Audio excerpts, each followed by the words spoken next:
Hola, hola, hola, ¿cómo les va? Bienvenidos todos y todas a Otra Trama. Y la Feria del Libro nos deja algunas cosas que para mí son muy valiosas. El encuentro con escritores que quizá de no haber mediado la Feria del Libro no los hubiéramos tenido con nosotros. Es el caso del irlandés John Banville.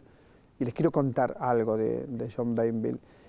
Es un autor que ganó el premio Príncipe de Asturias, que posteriormente ganó el premio Kafka, que se considera la antesala del premio Nobel, y que escribe como pocos en el mundo. En ese sentido, es un orgullo tenerlo en Otra Trama, porque esta nota que usted va a ver ahora, por supuesto, la vamos a repetir en otros horarios, en otro momento, y la vamos a disfrutar durante bastante tiempo, porque creo que lo merece. Les quiero mostrar algunos libros de John Banville.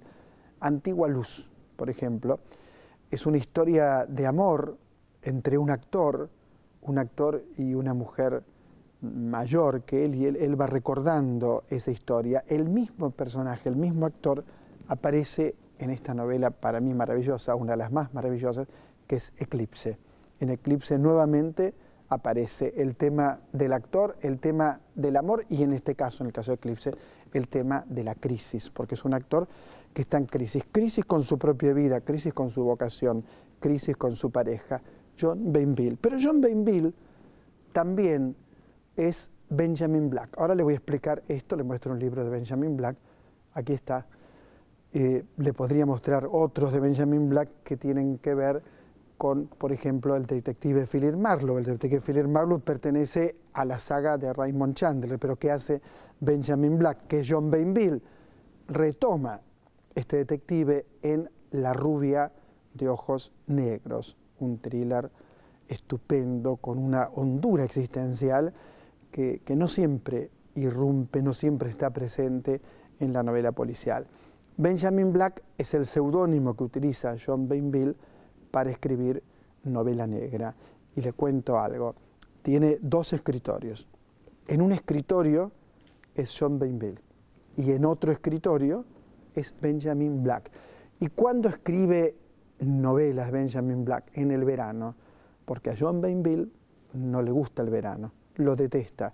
Entonces escribe novelas en el verano como Benjamin Black para pasar la instancia del calor excesivo que le molesta. Bueno, hoy está con nosotros, pero hoy también en nuestro programa un español, que es Javier Cercas, también un excelente autor. Le voy a mostrar El impostor, que es el último libro de Javier Cercas, el que viene a presentar aquí, a la Argentina, y que tiene que ver con Eric Marco. ¿Quién es Eric Marco? Un señor, ahora con más de 90 años, que durante toda su vida dijo y sostuvo que era un sobreviviente de un campo de concentración alemán. Esto es lo que dijo y sostuvo durante toda la vida. Bien, era mentira. Cuando aparece la mentira, inmediatamente cambian muchas cosas en su vida. Una de las que cambian es que participa de un bochorno mundial, un mentiroso toda su vida. Pero hay quien lo defiende. Hay quien dice que si bien es mentira, hizo un bien, porque defendió una causa justa. Bien, Javier Cercas en esta novela extraordinaria también nos descubre el alma de este personaje. Y mucho más, pero vamos ya mismo a encontrarnos con ese gran escritor que es John Banville.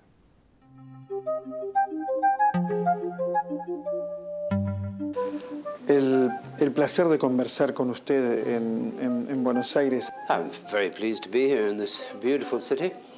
¿Esta ciudad tiene ecos literarios para usted? Well, as I walked down the streets around this hotel, I thought I might be in Paris, or I might be in Manhattan. I might have even been in San Francisco in the early 60s. It has all kinds of echoes for me.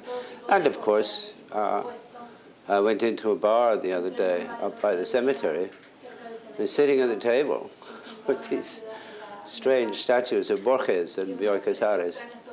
So yes, it is a civilized, elegant, and I suspect a literary city. Certainly feels like it. Cuando uno lee su obra, lo más potente, en mi opinión, es el manejo de la lengua, es la prosa poética de John Banville. Pensemos si esa prosa poética tiene la fuerza de los grandes dublinenses, Joyce, Beckett, Oscar Wilde incluso. Yes, when we start talking about poetic prose, I imagine people reaching for the zapper. A friend of mine used to make a nice distinction. He said that there's verse and there's prose, and then there's poetry. And poetry can happen in either. And since he was a novelist, he said it happens more often in prose than it does in verse. Poetry is that ineffable, unidentifiable thing that we achieve by process of concentration. I sink into myself and into my prose as deeply as I can in order to achieve a kind of heated effect. The English poet W.H. Auden said that the poem is the only work of art that you take or leave. You can listen to a symphony and think about what you're having for your breakfast. You can look at a picture, notice a pretty girl walking past. But a poem you either read or you don't, because it will not allow your mind to wander. And I would like to think that that's the kind of prose that I write. You either take it or leave it. And it's remarkable how many people leave it. No, para nada.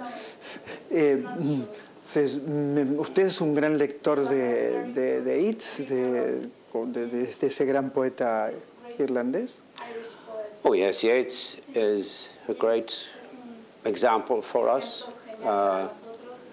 He's rather humorless, but he had to be humorless in order to make himself into this grand heroic figure, almost the spirit of Ireland. Nobody in Ireland believes it for a moment. But by doing that, by striking that pose, he made very great poetry, the greatest of the 20th century, I think. And he's an example for us in that he says, don't apologize.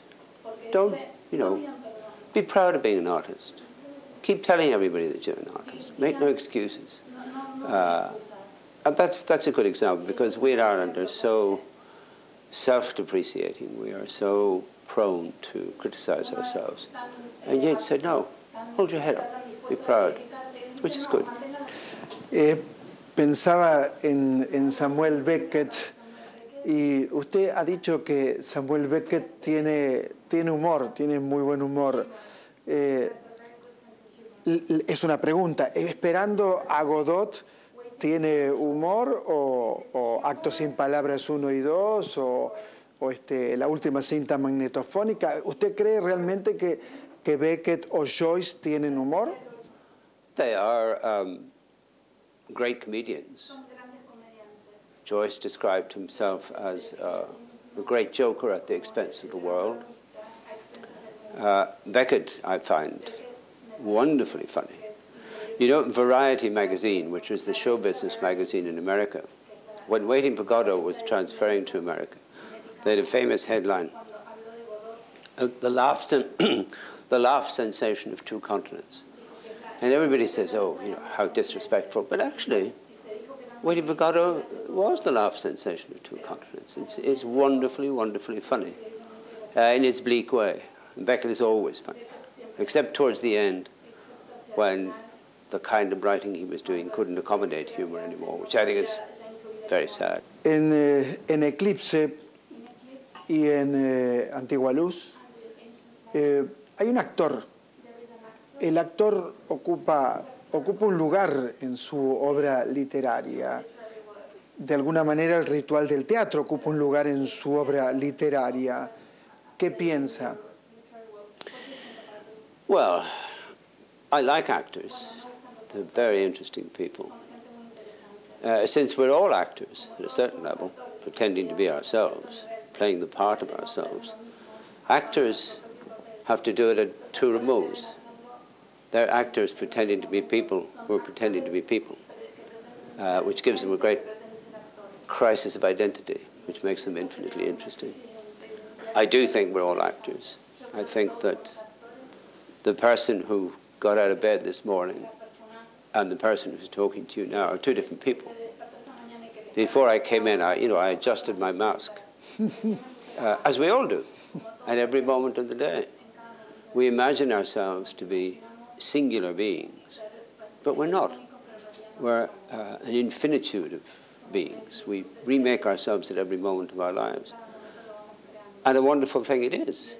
Because think how boring life would be if we were all singular, if we all were, as we pretend to be, this perfectly ordinary, harmless person. We're capable of anything, as we discover in times of extremity. We're capable of doing anything, capable of any crime, we're capable of any kindness.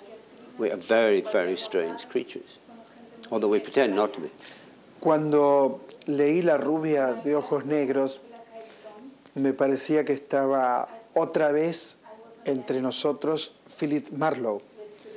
Me parecía que era Raymond Chandler y no Benjamin Black, a quien también conozco y con quien he disfrutado mucho. ¿Cómo se produce esa suerte de alquimia? That's a great compliment, which I thank you. I started to read Chandler when I was in my early teenage years. I was thrilled to discover that crime fiction could be written so stylishly, with such wit and elegance, and such richness of language. I mean, this was Chandler's great achievement, that he took a relatively cheap form. I have nothing against cheap forms, but he took this cheap form and made it into a version of art. So when the Chandler estate asked me to write a Marlowe novel, I jumped at the chance. I thought this would be a wonderful adventure. And I found that I could do Chandler's voice. I don't know why, or I don't know how. I also admire Georges Simenon, but I know I could not write like Simenon. I just could not. I think because Simenon wrote largely without style. There is no Simenon style. It's so pared back, the language is so simple, the vocabulary is so small, that it would be impossible to write the way he... One would have to be Georges Simenon to write like Georges Simenon. But Chandler had developed a style which one could imitate. Fíjese que Simenon tampoco es un Simenon. Por ejemplo, El hombre que miraba pasar los trenes es diferente a otras novelas de Simenon. A lo mejor un escritor puede ser también varios escritores. Oh, yes, yes, yes, of course, of course. He wrote his Maigret novels, which made him a great deal of money. And then he wrote what he called his roman dur, his hard novels, which are, I think, masterpieces of 20th century literature. I hadn't read him up till about 10 years ago. And even still, I'm not very interested in the Maigret novels. They're wonderful for about 2/3 of the way through, and then he remembers that he has to do the plot and he has to have people shooting at each other and so on. And after that, it becomes not interesting. But up to then, when he sets the scene, it's superb. But his hard novels, such as The Man Who Watched Trains Go By, Monsieur Monde Vanishes, Dirty Snow in English, it's called.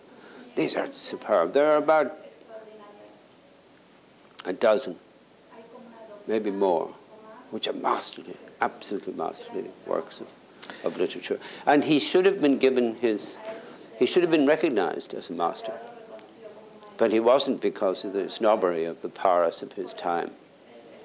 All those existentialists in their black sweaters in the cafe floor, being existential. They couldn't accept Simenon because Simenon was telling a truth that they were incapable of telling, because he has no romanticism. He's almost, I think he is unique in that he never romanticizes the world. He is horribly truthful, but compellingly truthful. Cuando leo a Benjamin Black, me acuerdo de los heterónimos de Fernando Pessoa. Ha creado un personaje. Benjamin Black no es John Banville. Benjamin Black tiene ideas propias, tiene otra escritura distinta a la escritura de John Banville.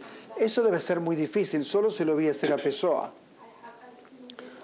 Well, I'm flattered that you mentioned Pessoa, but it's simpler with me. Pessoa's multiple identities was an artistic project. Mine wasn't. I was nearing the age of 60, and I thought, I need something to do, I need a new adventure, and I invented Benjamin Black. I thought I would write one crime book, just for fun. But then I found I could do it, and I got interested in the characters, and I'm still doing it. Whether or not it was the right thing to do, I don't know. I sometimes imagine that you'll check up a dictionary, biographical dictionary of writers in 2050. And you look at Banville drawn, and it will say, C. Black Benjamin. You know, Banville wrote many novels, now all out of print, but Black's huge success in the world. So he will take over from me, which would amuse me. But I did it. I wanted to do something new. And as I say, I had discovered Simenon. Simenon really is the father of Benjamin Black. ¿Cómo piensa el crimen, el acto de matar? Pienso que quien mejor ha hablado sobre el crimen es Shakespeare. ¿Qué piensa usted? Well, yes. When I was a little boy, I would read Agatha Christie and those detective stories, mostly written by genteel English ladies in flowered frocks with murder in their hearts. You know, there's about a dozen or more of those English novelists. And their novels are like crossword puzzles. You fill in the clues, and at the end you go, that's it. And the victim was never of any consequence. The victim was never more than a body in the library with a small trickle of blood. You know. But killing is a very, very difficult and terrible and wrenching thing. I mean, I've never killed anything except a rat I killed one day. And, killing that rat, I did it 40 years ago, and I can still remember it. I still remember how difficult it was to do, and how horrendous, and how the rat looked at me as I was hitting it. So killing is... The problem nowadays is that we are bombarded with images of violence on television screen, and cinema, and newspapers. Blood flows across our television screens day and night. And we have, in one way, we've become used to it. We've become bland in the face of violence. And in another way, we feel that somehow because there's so little violence in our lives, and there is, I mean, the majority of us will never encounter violence of any kind, except maybe we bump into the back of somebody's car and they'll swear at us. But we feel that we are somehow not living authentic lives if we're not experiencing violence, which is why the movies become more and more violent, why books become more and more violent. You know these, I don't know if you get them down here, these Scandinavian television crime series. They all seem to start with a young girl being raped, murdered, cut up, thrown on a garbage heap. You know, violence is being ratcheted up you know, you have to do. I mean, next it'll be children, I think, because, you know, we've killed off so many young women on television and in novels, but next it'll be children. This is not good for us, because this will just make us more used to and inured to violence. But it's all virtual violence. If you see a fight in the street and two men are beating each other and blood is flying, it's nothing like what you see on the screen. It's not as violent, but yet actual blood, as distinct from the blood we see on the screen, is a very, very different thing. So in my books, even though, of course, they are crime books, but I try to make the violence felt. I try to, and also the victim in my books is always as much of a character and of as much significance as the people who haven't been killed.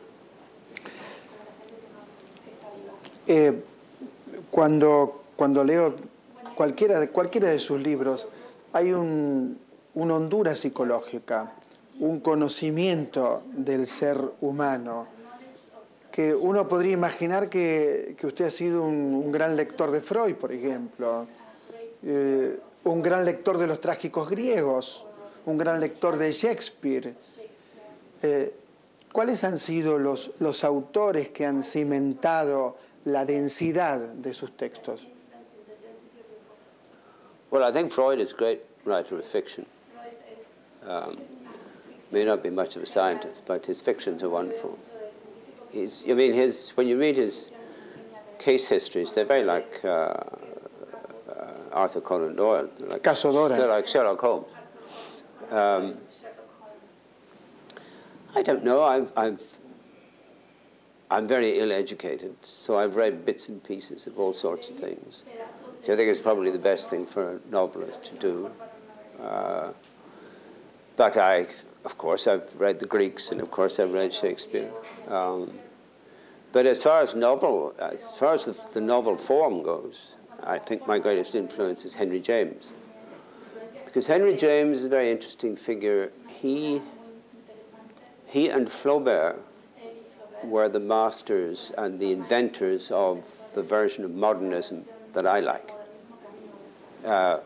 Joyce and Beckett, whom I love deeply, but they went in a different direction, into the direction of difficulty, of inwardness, of a contempt for the audience, which Henry James didn't do. Yet, if you read the last 3 or 4 of Henry James' novels, they are a far more accurate portrait of what it is like to be conscious than anything in Beckett or Joyce, or Proust even, I think. Because what he does is he makes this extraordinarily difficult prose style that it's like making your way through a fog. And that seems to me exactly what it is to be conscious. We spend our days making our way through a fog, trying to figure out what's going on. What am I thinking? What are these people doing? What's required of me in the world? And Henry James catches that absolutely beautifully. So as I say, that was a path of modernism that very few people had followed, but that I follow, even though I admire the great experimental modernists. So Henry James would be my exemplar. John Banville, muchas gracias. Verdaderamente es muy importante para nosotros que esté en la Argentina y es muy importante todo lo que nos transmite. Muchas gracias. Thank you. It's a great pleasure for me to be here in this beautiful city. Thank you.